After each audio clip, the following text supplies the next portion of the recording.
You able to see my screen? Yes, Yeah. yes. Okay. Right. Where is?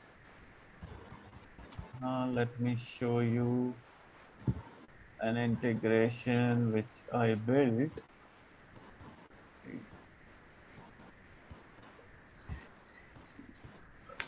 It's this one. This is a very similar one of what? Yes.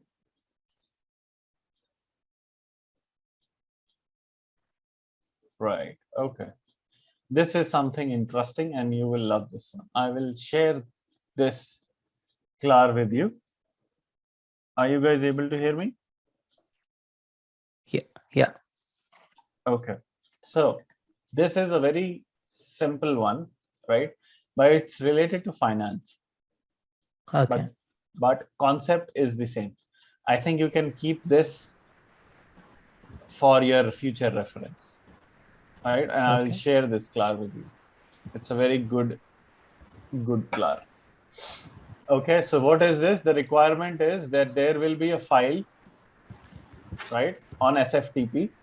You have to read that file, and that file will have different supplier invoice, right? So it's an invoice which you have to load it into Workday, right? Similar to the requirement which I have given you, like here, there will be a file, and there you will have to read it and load it as applicants, right? Similar kind of stuff.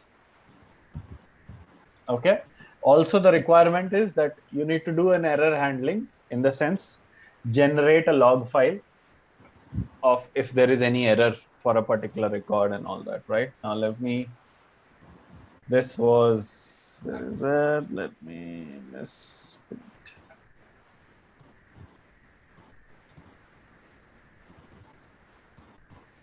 Okay.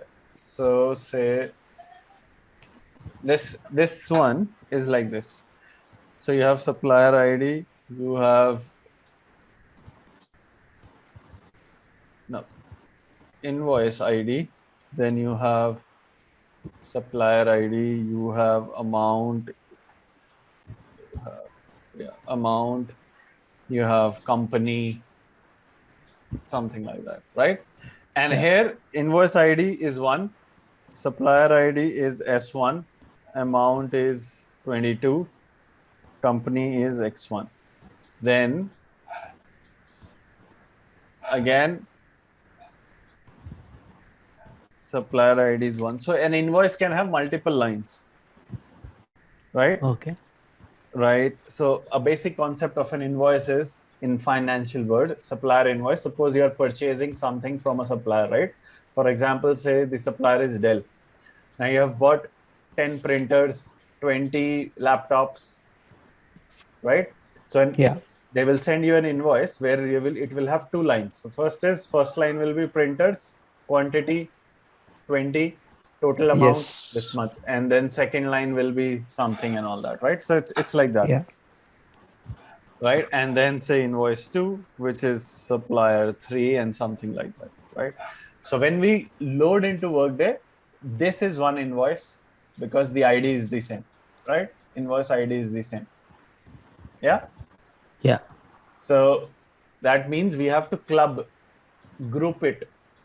All the invoice which are of same ID should be one invoice, meaning it will have 2 lines, right? If say the next one has 3 lines like this, then it will be an invoice with 3 lines. Yeah. Clear? This is the Yeah. concept. Yeah. Okay. Now, how we will do it is, start here. It has any launch parameter, no services, no launch parameter, nothing. Get event documents. This is again the same component which you just did, right? Okay. Then you have document iterator. Why? Because there can be multiple files on SFTP, right? Okay. Here I have given the variable name as file. So in the copy step, I'm just making my message as the File. file. Right. Okay. After that, init variables, right? So this is how I have done here logging. Okay. Error in the beginning when you are started processing, everything is 0. There is 0 error, 0 warning, 0 success. Count is also 0. And p count is just my another variable where everything I am initializing it to 0. Right? I've just created 4 variables. Okay. 5 variables to do like this. Okay. After that is ML expression, which is a component called validate expression, and you are doing da.size greater than 0. That means if there is no file on SFTP, it will give an error. So this async has a send error component, and it is going to a put integration message. I've just changed the name to handle, to give it the name as handle eval. Right? In this, what I'm saying is,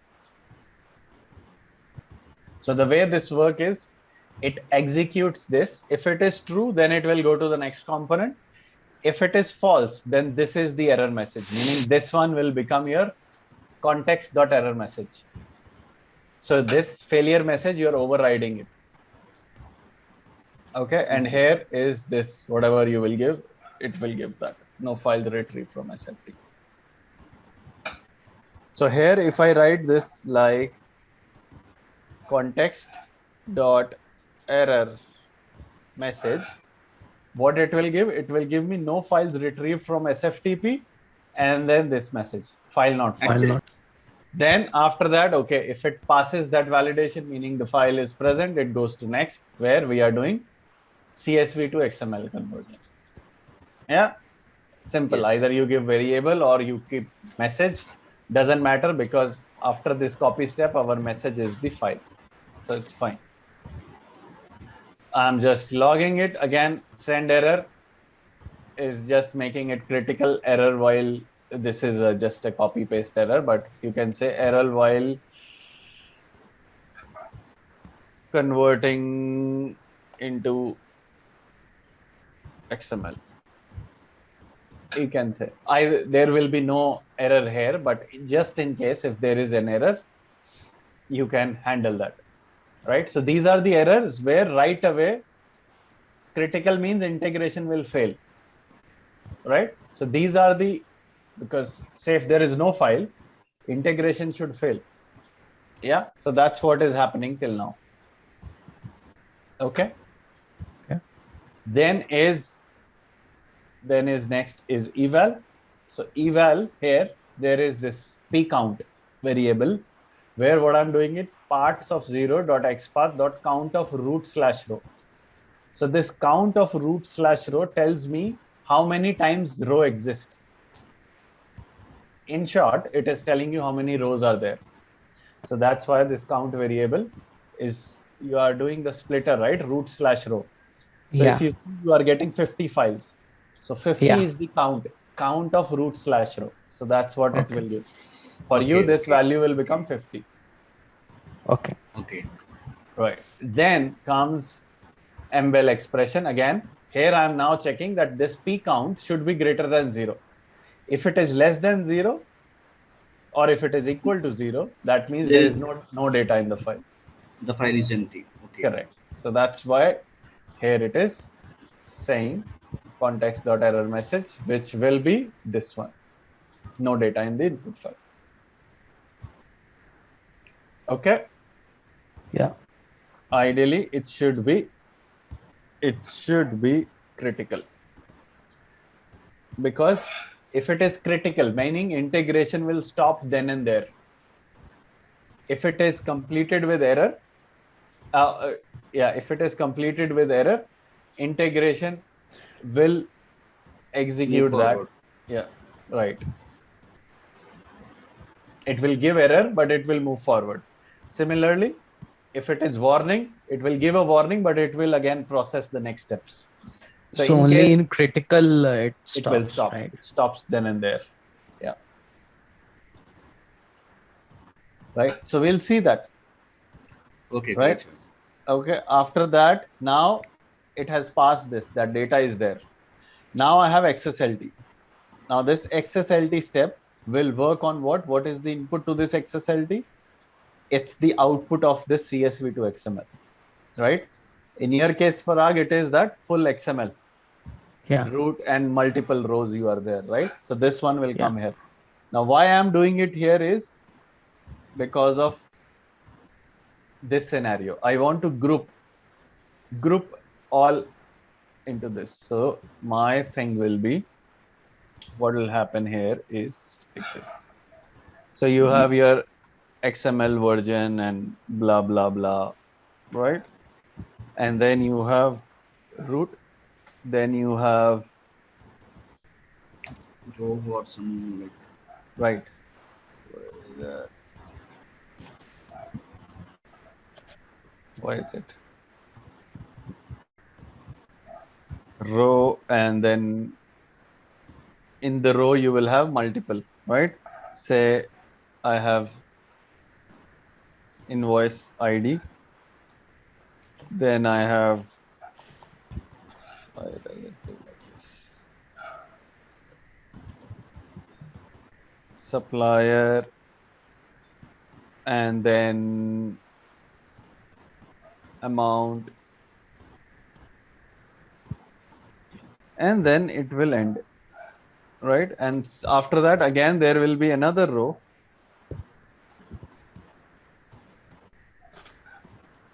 right? And this one again will have the same supplier, Yeah. and it will have the same invoice ID, but the amount will be different. And yeah, so Yeah. there can be multiple rows like this, but what you want is your output should be that XML version, root, and then row. And in this you can have, I will do it like this. I will make it, I can change it here.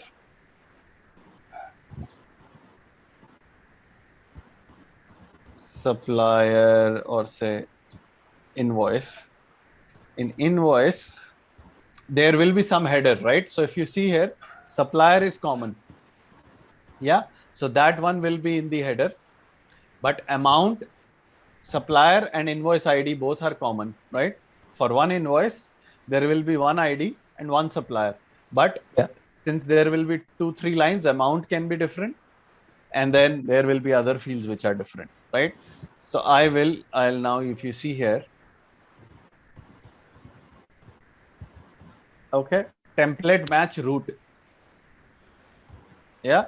At the top level, I am matching that root. And then whatever you give here will become your tag. Instead of row, now I'm putting invoices. After that, this is the syntax. For each group, select row group by document number. Document number here is nothing but the invoice number. So if the invoice number match, then it will become one invoice. And in this, I have the batch ID, I have supplier ID, I have date, I have memo, and these are common.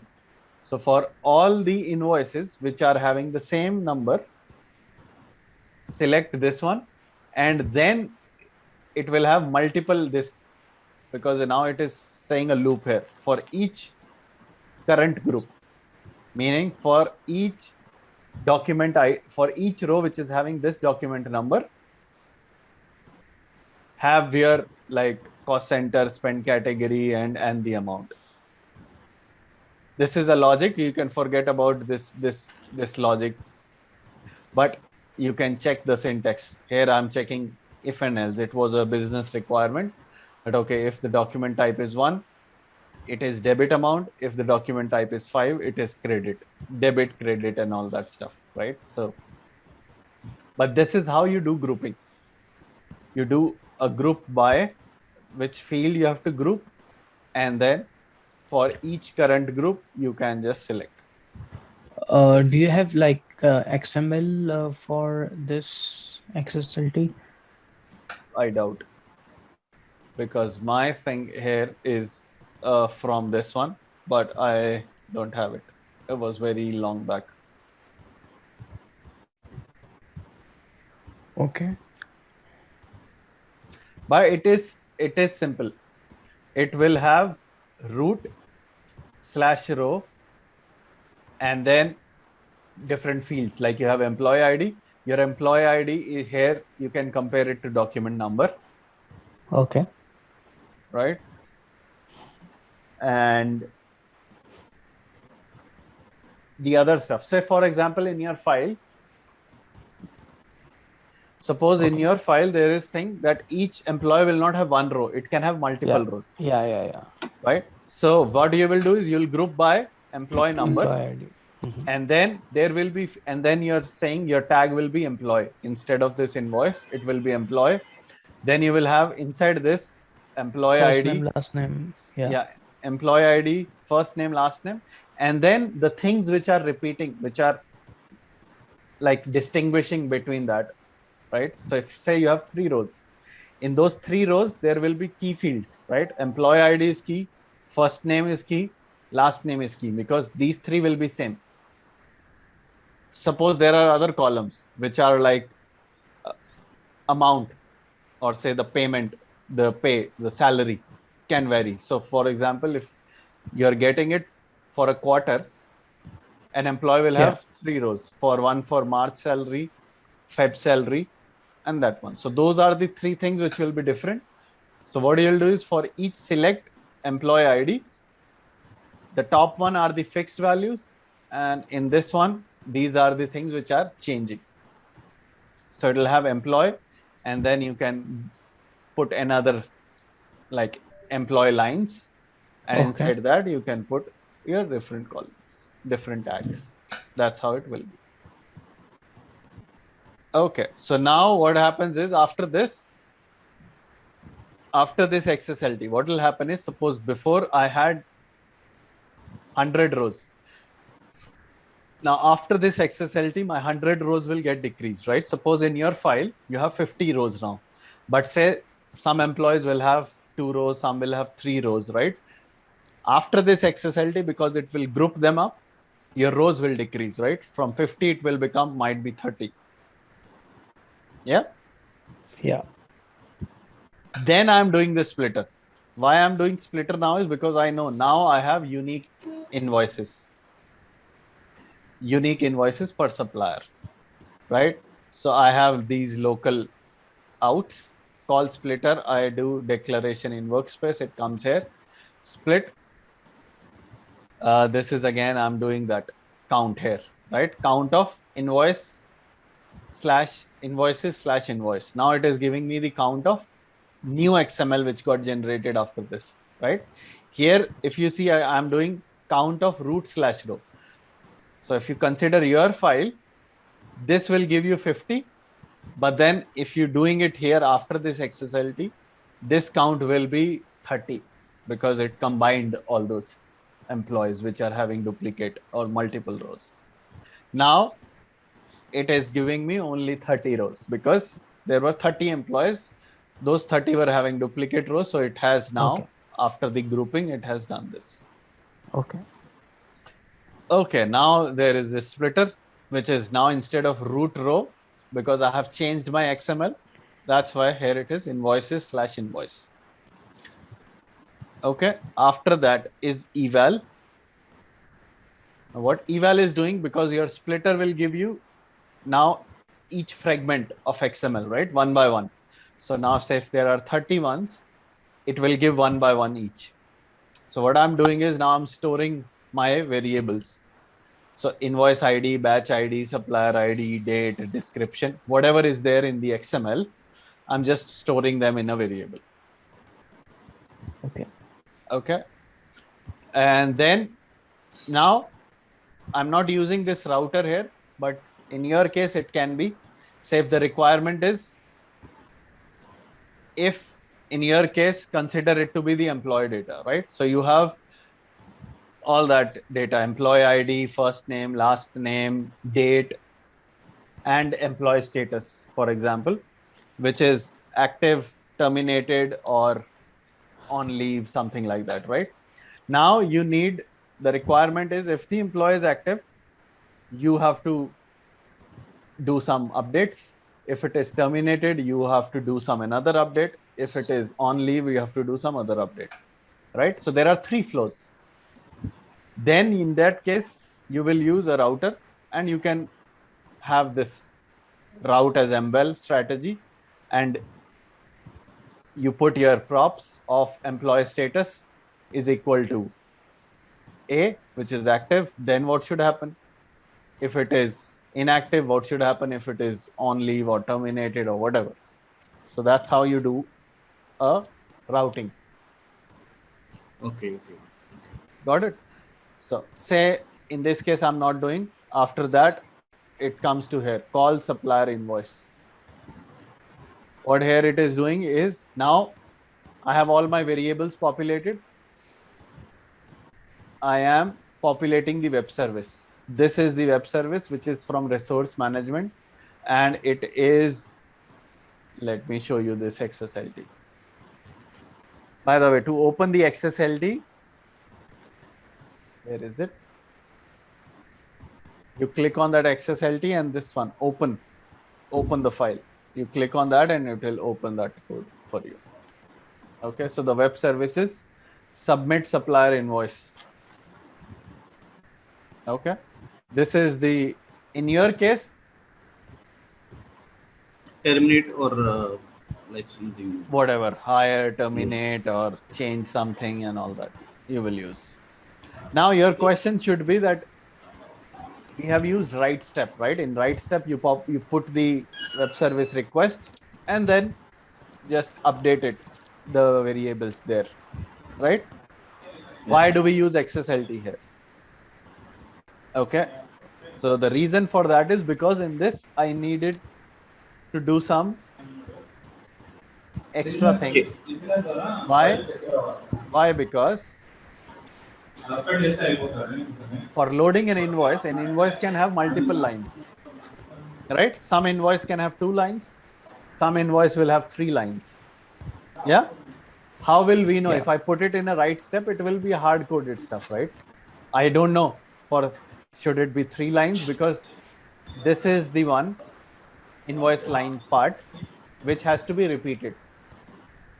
So in XSLT, I can do it again by grouping, right? So when you have to use this, you can use this as a reference. Instead of this one, you put your web service, change these tags based on your web service, right? Now here, what is happening different is you have invoice and you have invoice lines. So invoice will have some header constant, right? Like in our case, employee, you have employee ID, which will be constant, meaning unique. First name, last name will be common, but the salary will vary, right? So it is January, Feb, March, and the amount. So in that case, you will do for each select employee line and then populate the other ones like the salary, the month, amount, and all that. So if there are 3 lines, it will populate this 3 times. If it is 2 lines, it will populate it 2 times. So that's when we use XSLT, where we have to do such kind of programming. Okay, once it is populated, it goes to the submit supplier invoice, which is calling the Workday web service. And then if it is success, it goes to this one. If it is failure, meaning say if there is some error, right? Amount is not there or some validation is failing and all that case, it will come back to this, right? It flows back. You know the basic concept. If there is an error, it will start going backwards, right? So if there is an error in submit supplier invoice, it will come here. And in this one, in the advanced, if the handle downstream error is true, yes, it will come to send error and it will come here. Now here, what I'm doing is in the eval, I am populating the message and my error, this variable, which was initially declared as 0, I am adding 1 to it. Why? Because I know if something has come from send error, that means it's an error. So I am increasing the error count by 1. So before this, the error props error was having the value as 0. But if say for some invoice, it was in error, it came here, it will become 1. Right? And why it is happening like this is because you have a splitter, right? So if you have 50 invoices, first will come, it will come here, come to call supplier invoice, come here, go. If it is success, it will come here. And then I'm doing a success +1. So meaning if it comes here, it is success. If it goes back, it is error. So by any means, I'm just populating it. Yeah. And then I told you about the cloud log concept, right? So cloud logger is a component which I have put there and I have given the name as cloud log, right? So this is the name. And if you see here also, it's this, oh, sorry, this is the step ID, but cloud log, if you see the variable name here, it is blank, right? Because what it says, default value is cloud-log-content. Yeah. Same is here, default cloud log, here also cloud log, everywhere, wherever it is cloud log. What happens is, wherever you use cloud log and you populate this message, right, with some message, it will keep on appending it. But okay, let me stop here. I don't want to overdo this. But till here, you're clear, right? That after splitter, it is coming. If it is success, our count is getting increased for success. If it is coming back, our error count is getting increased. Yeah.